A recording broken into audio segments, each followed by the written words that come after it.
25 రాజకీయ ప్రయాణంలో మోడీ ఓటమెరుగని నేతగా ఎలాగ నిలబడగలుగుతున్నారు? ప్రత్యర్థులంతా ఏకమైన కొందరైతే మేమే సీనియర్లం అంటూ కుప్పిగంతులేసే ప్రయత్నాలు చేసిన అన్నిటినీ తిప్పికొట్టి మోడీ పైచేయి ప్రతిసారి ఎలా సాధించగలుగుతున్నారు? బీహార్లో మోడీ నాయకత్వానికి ఎన్డీఏకి కఠిన సవాల్ ఎదురవుతోంది అని దేశమంతా చర్చ జరుగుతున్న సమయంలో అసలు మోడీ స్ట్రెంగ్త్ ఏంటి, మోడీ దగ్గర మాత్రమే ఉన్న యూనిక్ అడ్వాంటేజ్ ఏంటి, డీటెయిల్గా చూద్దామా? ఇది కేవలం బీజేపీకో మోడీకో సంబంధించింది కాదు. ఈ దేశంలో రాజకీయం మీద పట్టు సాధించాలి అంటే ఎలాంటి గ్రౌండ్ వర్క్ చేసి ఉండొచ్చు ఫ్రమ్ నోవేర్ అని చెప్పడానికి బహుశా ఇదొక ఎగ్జాంపుల్ ఏమో.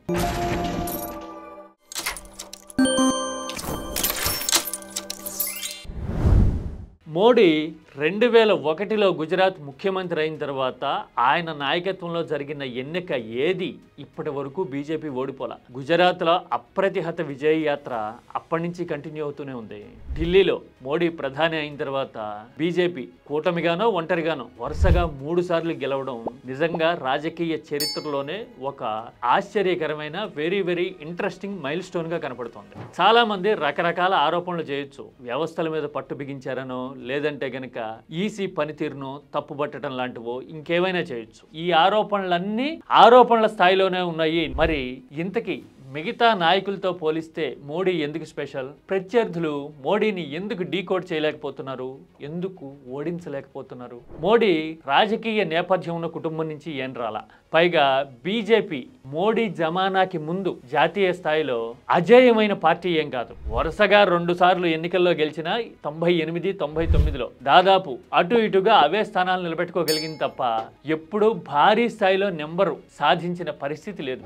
అలాంటిది సింగిల్ లార్జెస్ట్ పార్టీగా బీజేపీని నిలిపిన నాయకత్వం మోడీది కదా. దీని వెనక అసలు కారణం ఏంటి, సీక్రెట్ ఏంటి అంటే ప్రశాంత్ కిషోర్ ఒక బ్యూటిఫుల్ పాయింట్ చెప్పారు. The biggest strength of Mr. Modi is his unique experience mix.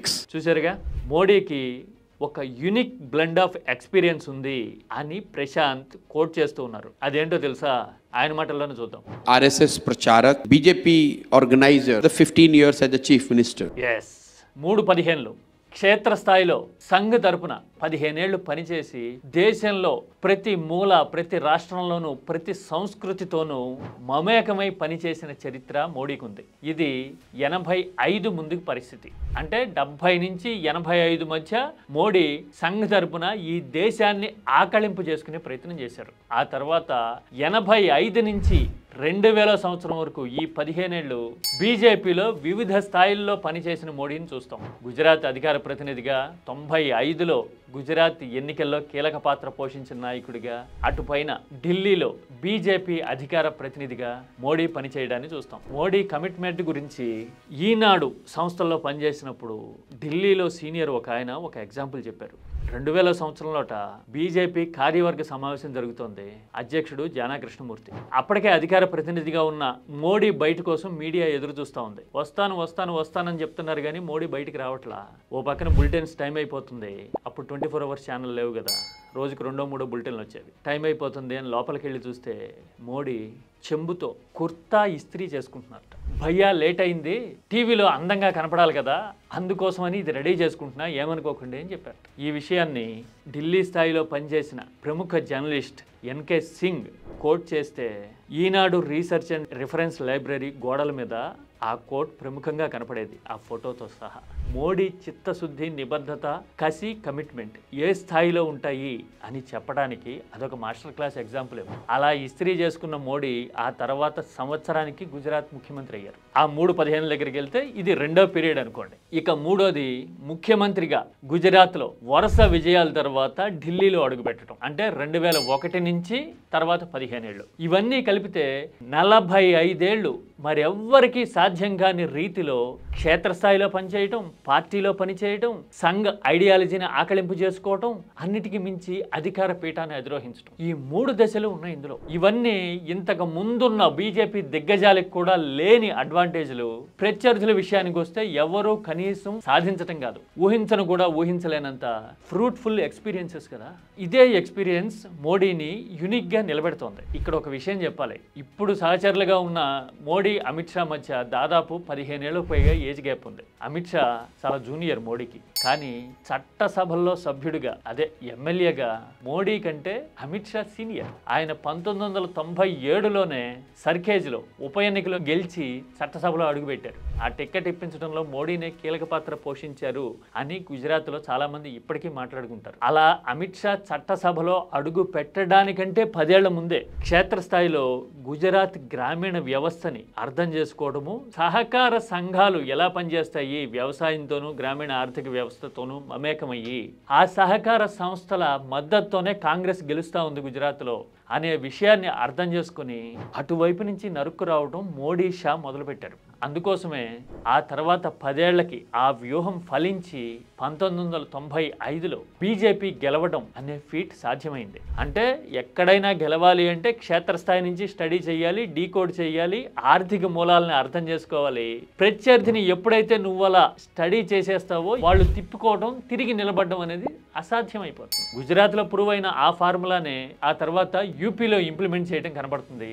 దేశవ్యాప్తంగా కూడా అదే ఫార్ములా ఇప్పటికీ నడుస్తూ ఉంది. కానీ చాలామంది from nowhere Modi Gujarat CM అయిపోయారని, ఢిల్లీలో ఎలాంటి ఎక్స్పీరియన్స్ లేకుండా గుజరాత్ ముఖ్యమంత్రి నుంచి ఢిల్లీ పీఠాన్ని అధిరోహించేశారని భావిస్తారు. కానీ అది నిజం కాదు. కావాలంటే ఒకసారి ఆర్కైవ్స్ తిరగండి. 95 నుంచే ఢిల్లీ రాజకీయాల్లో మోడీ ఎలాంటి రిలవెన్స్తో ఉన్నారో కొన్ని ఘట్టాలు మనకి కనపడతాయి. ఒకటి నేను చూపిస్తా, చూడండి. कांग्रेस में नरसिम्हा नेतृत्व कर रहे हैं या माधवराव कर रहे हैं कि अर्जुन सिंह कर रहे हैं, उससे हमें क्या लेना देना. ఇది బీజేపీ అధికార ప్రతినిధిగా మోడీ అప్పటి పివి నరసింహారావు ప్రభుత్వం మీద మాట్లాడిన వీడియో. అంటే అన్ని వైపుల నుంచి కమ్ముకొచ్చిన అవగాహన, రాజకీయ వ్యూహం మోడీ ప్రతి అడుగులోనూ ఉంది అని ఇలాంటి చరిత్రను చూస్తే మనకు అర్థమవుతుంది. అందుకోసమే వర్తమానంలో మోడీని ఢీ కొట్టే నాయకుడు జాతీయ స్థాయిలో తలెత్తట్ల, ప్రాంతీయ పార్టీల్లో ఎవరైనా కుప్పిగంతులేస్తే మేమే సీనియర్లం లాంటి ప్రగల్భాలు పలికితే గనక వాళ్ళు మోడీ ముందు మోకరిల్లుతున్న వర్తమానాన్ని మనం ఇప్పుడు చూస్తూ ఉన్నాం. అంటే వాళ్ళ జీవితంలో ఇక ఎప్పుడు మోడీ ముందు నోరెత్తి మాట్లాడలేని పరిస్థితిని చేతిలో తెచ్చుకున్నారు. ఎందుకంటే అనాలోచిత వైఖరి వల్ల. ఇలాంటి పరిస్థితులు చూస్తున్నప్పుడు మరి ఇంత అప్రతిహత మోదీ విజయయాత్రకి బీహార్ ఎన్నికల ఫలితం మలుపు అవుతుందా? ఎంతటి విజయయాత్రకైనా కానీ ఎక్కడో అక్కడ మలుపో, ముగింపో, బ్రేకో ఉంటుంది కదా. మరి బీహార్ పరిస్థితి చూస్తుంటే ఏమనిపిస్తోంది? ముఖ్యమంత్రి ఇమేజ్ అంతంత మాత్రంగా ఉంది. రాష్ట్ర వ్యాప్తంగా బీహార్లో ఎన్డీఏ గురించి నెగిటివ్ గా మాట్లాడడం కనబడుతోంది. యువ నాయకుడు తేజస్వి ఈసారి ప్రభావం చూపిస్తారు అనే అంచనాలు గట్టిగా ఉన్నాయి. కానీ ఎన్డీఏకి, బీజేపీకి ఒక్కటే హోప్ ఏంటంటే మోడీ ప్రభావం చూపిస్తారా అనేది. ఓట్ చోరీ ఎలిగేషన్స్ దేశవ్యాప్తంగా మారుమోగుతూ ఉన్న టైంలో ఎన్డీఏకి కీలకంగా మారిన ఒక రాష్ట్రంలో మోడీ అనుభవానికి అంతకు మించి లక్కీ టచ్కి బీహార్ ఒక పరీక్ష కాబోతోంది. మరి ఓటేస్తున్న బీహార్ చరిత్రలో ఎలాంటి సంతకం చేయబోతోంది? మోడీ విజయయాత్రకి ఇది కొనసాగింపు అవుతుందా, మలుపు కాబోతోందా?